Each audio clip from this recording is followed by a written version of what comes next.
Okay, so sagutan natin yung midterms. Okay, so determine the average output power of a wind turbine if its blade is 35 feet with wind velocity ranging from 10 miles per hour to 30 miles per hour. So by formula, so for determining the output power of a wind turbine, so P is equals to, so 1/2 efficiency rho multiplied by the area, then B cubed. Okay, so efficiency, wala namang giniben. So assume natin 100%. Simple natin naman is constant. So yun yung 1.23. So in terms of kilogram per cubic meters. Area, so ito, kukuha natin area. So given yung, walang binanggit kung siya is radius o diameter. So assume natin na siya is um,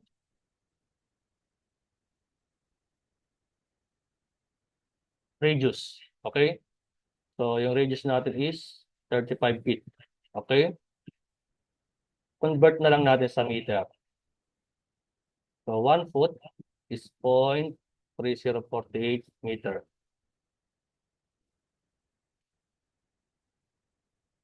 0.3048 times 35. So 10.668. Okay? Dito yung velocity naka-miles per hour. So dapat naka-meter per second. Okay? So convert na lang muna natin. So let's say yung V1. Okay? So we have 10 miles per hour. So yung miles kapag ko-convert natin sa meter, sa feet. So 1 mile is 5,280 feet. Tsaka na lang natin convert sa meter. Okay, so 1 foot, 0.3048. Okay, meter. Then yung R, convert natin sa second. Okay, so MPH is mile per hour. So sige, lagay ko na lang dito para mas clear. So mile per hour. So 1 hour is 3,600 second. So cancel feet, cancel yung mile, cancel yung R. So meter per second. So 10 times 5280 times 0.3048.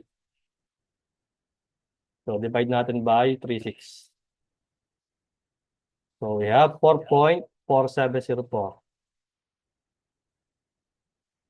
Okay, so yung ating velocity 2, so magiging 30 miles per hour lang. So para mangyari, tatimes lang natin to ng 3. Okay? So ito, gagawin lang natin ta 30, di ba? So we have 13.4112.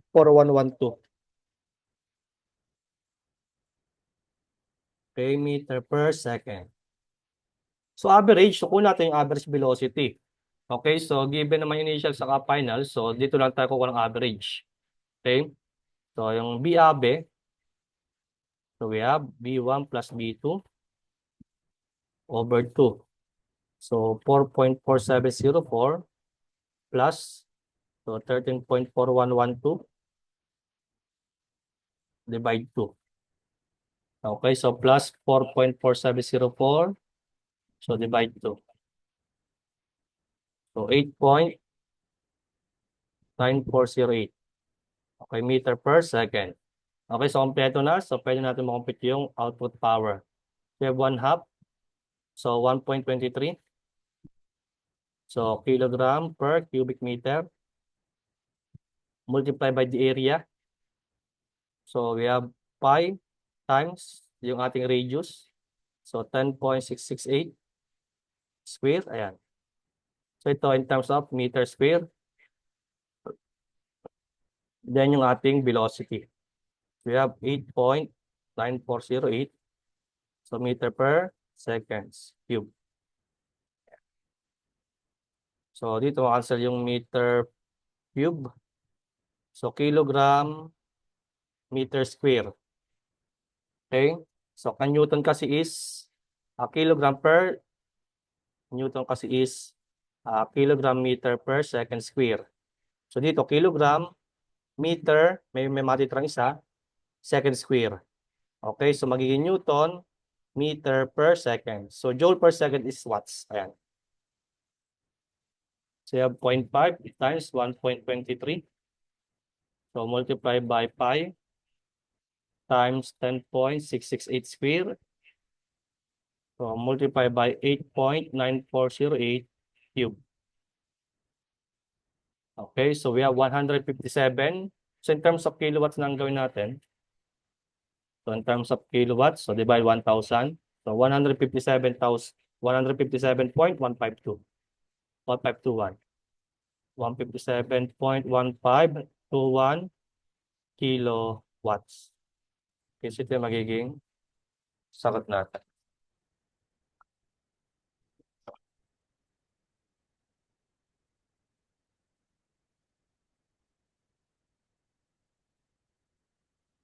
Okay, so next. So a hydroelectric station has a reservoir capacity of 2 times 10 raised to 8 cubic feet at an effective head of 500 feet. Determine the available electric energy. So energy pinapakuha sa atin. If the hydraulic efficiency is 0.8 and the electrical efficiency is 0.9. So by formula, di ba? Kapag po natin yung power. Okay? So we have NQ multiply by omega, then yung kanyang head. Okay? So yung N natin is the efficiency. So 0.8. So multiply by 0.9. So yung omega natin, constant naman siya in terms of Newton per cubic meter. So we have 9,810 Newton per cubic meter. Then, yung head is 500 feet. Okay, convert natin. Wala pa tayong yung Q. So, we have times. So, 1 foot is 0.3048 meter. Cancel, cancel. So, itong Q natin, ito yung ating volume flow rate. Okay? Pero ang given sa atin kasi is the volume lang. Okay? So, ilalagay natin. So, we have 2 times 10 raised to 8 cubic feet. So, kung i-convert natin sa meter, so we have 1 foot, 0.3048 meter. Okay, cube. Kasi naka-cube to. So, cancel. So, matitira sa atin na unit is, ito, cubic meter, cancel din. So, Newton meter. Okay, so ito, in terms of energy. Okay, kasi yung ating, ito, hindi kasi volume flow rate. Ang meron lang tayo is the volume. Pero kasi ang pinapakuha is the energy. So, in terms of kilowatt hour o joule. Pero in terms of electrical energy, kilowatt hour dapat yung unit natin. Okay? So ito, palitan ko ng energy. Okay? So yung energy kasi natin, kapag yung Q natin is in terms of cubic meter lang. Okay? Di ba dapat yung Q natin is cubic meter per seconds? Para mangyayari lang dito is ano unit analysis. So electric energy ang kailangan natin. So E is equals to, so 0.8, so times 0.9 times 9810 times 500 times 0.3048, so times 2 times 10 raised to 8, so multiply by 0.3048 cube. Okay, so we have 6.0962 times 10 raised to 12. Okay, so ito in terms of Newton meter, ito na lang kasi matitirang unit. Ito, so Newton meter. So Newton meter is joule.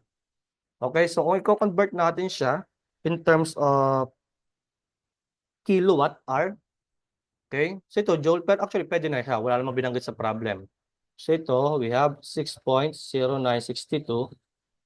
so times 10 raised to 12 joule. Pero electric energy, so convert natin into energy. So conversion natin, so in terms of kilowatt hour, so we have 1 kilowatt hour is equivalent to, so 3.6 times 10 raised to 6 joule. Okay?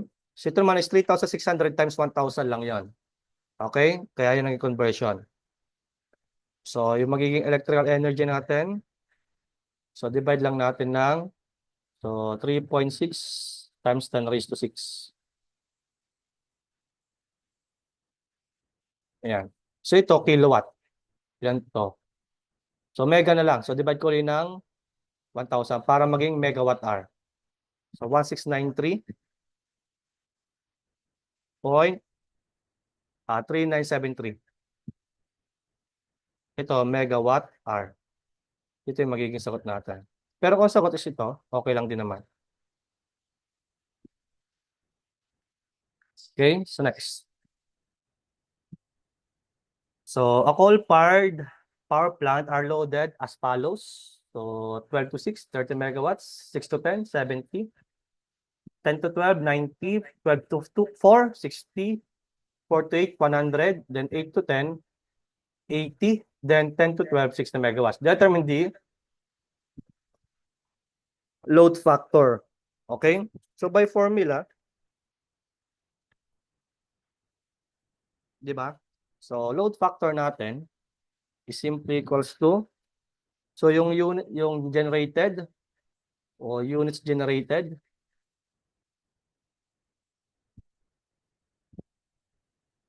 so multiply by the time all over the maximum demand, so multiply by the time. Okay? So load factor siya. Okay, so nakadepende annual load factor, daily load factor. So yung time natin dito, kung maximum, so ibig sabihin ito, for 24 hours. Kasi daily ang pag-uusapan based sa oras, di ba? So from this, units generated, so isa-isa natin bawat load. Okay, o bawat oras. So 12 to 6, 30 megawatts. Okay, so we have 30, ilang oras siya? So 12 to 6, so we have 6 hours.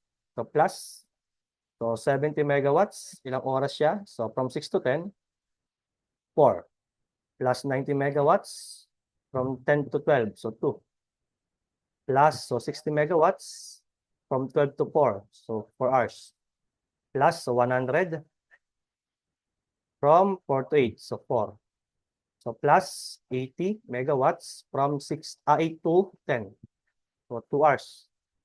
Plus 60 megawatts from 10 to 12, so 2 hours.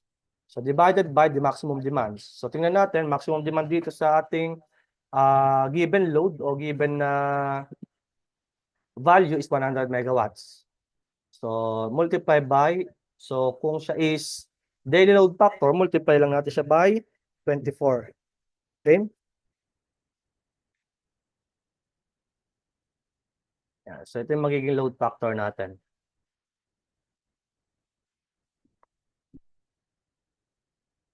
So 30 times 6 plus 70 times 4 plus, so 90 times 2 plus 60 times 4 plus 100 times 4 plus 80 times 2 plus 60 times 2 over 100 times 24. We have 0.65. So in terms of percentage, so we have 65%. Ito yung magiging final answer natin. Okay? So next. So the month readings of consumer meter are as follows. So maximum demand, 60 kilowatts. Energy consumed, so 24,000 kilowatt hour. Reactive energy, 15,600 kilowatt hour. So determine the load, power factor, and the load factor. So power factor muna tayo.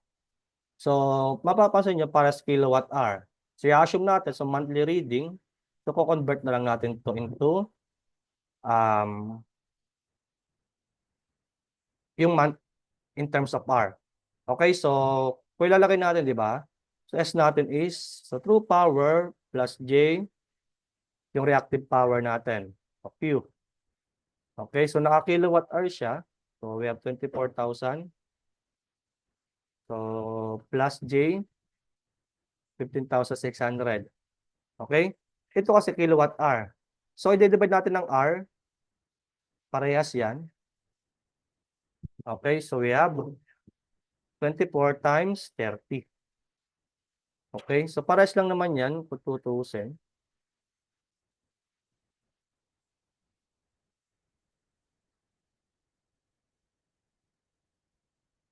Diretso ko na. So, 24,000 plus 15,600 ay over 24 times 30. So, we have 100 over 3 plus J 65 over 3. Yan. So, kukunin natin yung kanyang parent power in terms of in terms of polar form. So, we have 39.7562, 7562 at an angle of 33.0239.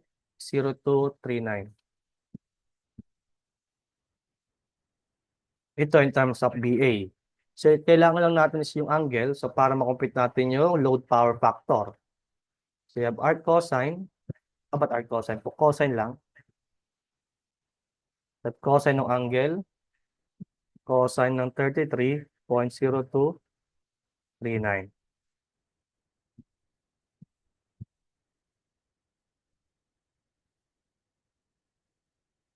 So, 0.8384.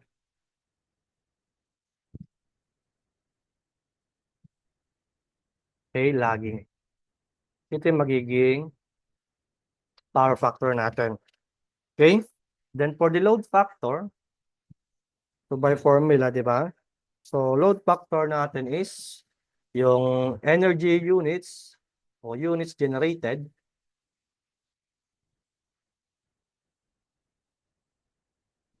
over the maximum. Okay, so times ng time. Okay, pero kapag naka-kilowatt hour na, so diretso na yan. Okay, itong isa, so we have 24,000.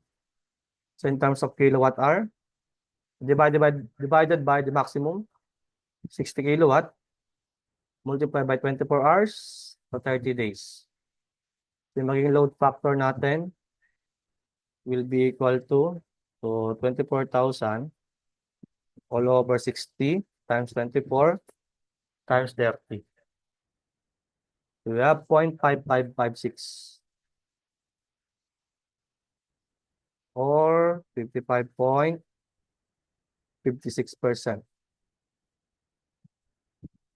Okay? So yung magiging final answer natin. Okay, so next. Okay, so a coal-fired power plant, so ulit, has a capacity of 220 megawatts and a maximum load of 170. Okay, so may plant capacity tayo na 220 megawatts, then maximum demand o maximum load of 170 megawatts. So meron tayong annual load factor na 0.7. Okay, so the coal consumed is 1 kilogram per kilowatt hour of generated energy.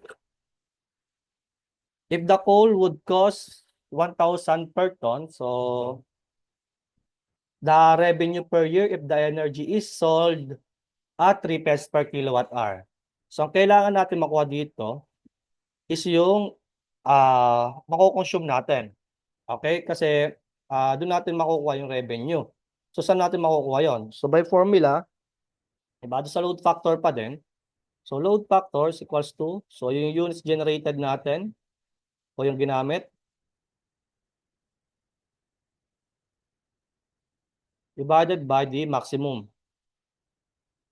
Okay, so itong units generated ang need. So may load factor tayo, may maximum. So pwede natin makuha doon.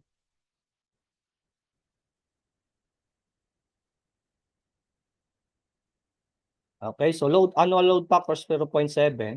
So maximum is 170 megawatts. So times natin yung oras. Okay, so we have 24 hours times 365. So 0.7, so multiply by 170. So multiply by 24, multiply by 365. Okay, so yan to. So 1,042,000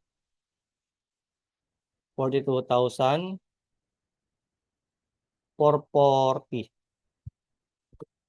So in terms of mega watt hour na to. Okay, so yung ating ano daw, presyo is 3 pesos per kilowatt hour. So yung magiging revenue,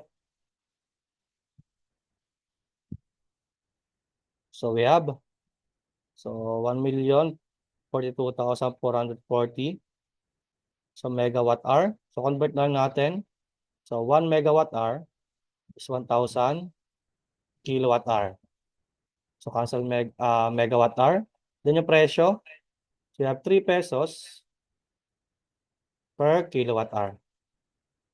Cancel, cancel. So times 1,000 times 3. Bah, okay. So ilan to? So divide ko na lang ng 10 raised to 12. Okay, ay, times 1,000 times 3. So divide ko na lang 10 raised to 9. Yeah, so 1273. 3.1273. So times 10 raised to 9 pesos.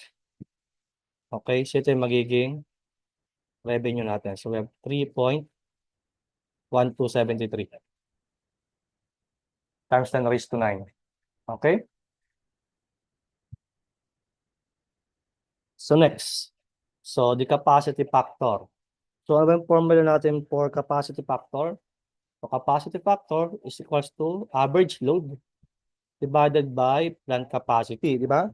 So wala tayo sa the average load. So given kasi yung ating load factor saka maximum, so pwede natin makuha. So average load is also equals to so load factor multiplied by maximum demand. Okay? Then plant capacity.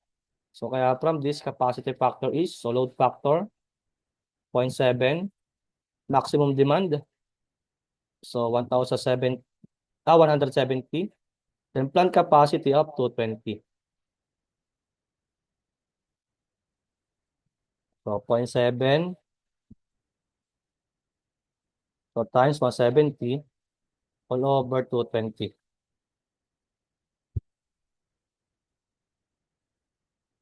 Okay, so 0.5409.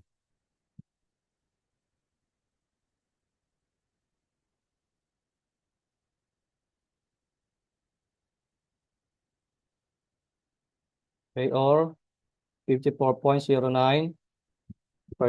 Okay, so ito yung magiging final answer natin. Okay?